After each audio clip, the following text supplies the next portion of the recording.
So, from our daily drivers, we're going to try some of these supers. So, I really enjoy the white hulu for energy. It doesn't really have all that much negative effects, even now that I've been boiling them. Yellow Thai, again, a nice balance. The green Borneo, I tried recently. As you can see, I really enjoy it.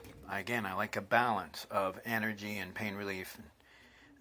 The green Malay, my absolute hands down favorite. So what did I get in my supers? I grabbed some green Meng Da.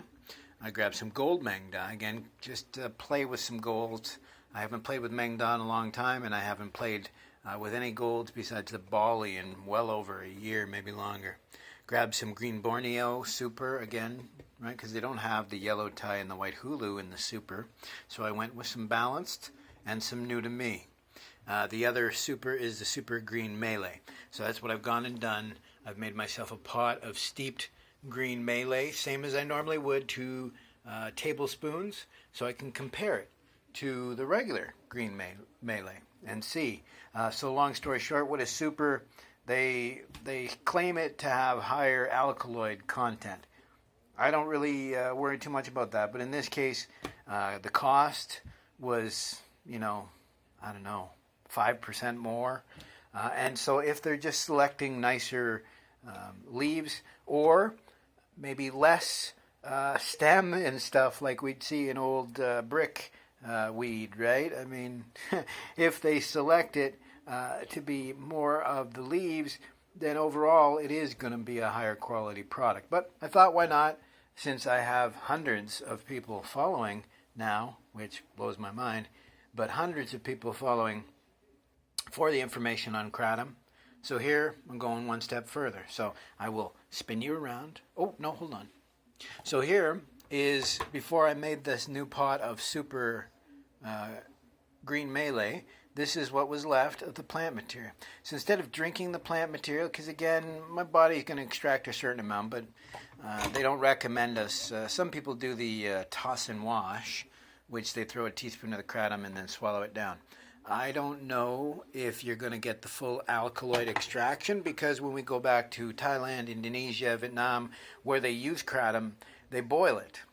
Okay? So that's what you see here. Is some of the boiled kratom left over. You can see it's sweating because I keep it in the fridge. Keeping it in the fridge helps the plant material settle out from the tea, which just makes it nicer for mouthfeel. Right? So here's a little mug of what my wife hasn't drank, of her kratom. As I said, we're going to try the super kratom. Here's a tea I made with 2 teaspoons of the super green Malay, some of my tea bags. I've finished my mug of kratom, and as I said, spin you around, I also have a pot of boiled kratom on the stove here. You can see how much darker it is, right? This is 3 teaspoons actually.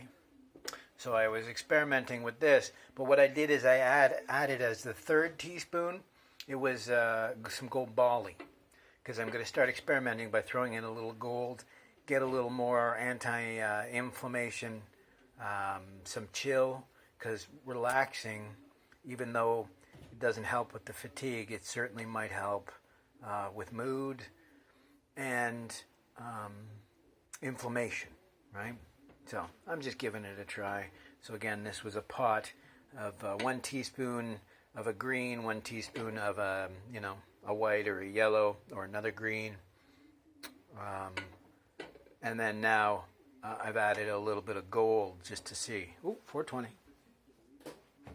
So yeah, there you go. That's the experiment for today. We're trying out some super kratoms, trying it out with both the boiled and the steeped.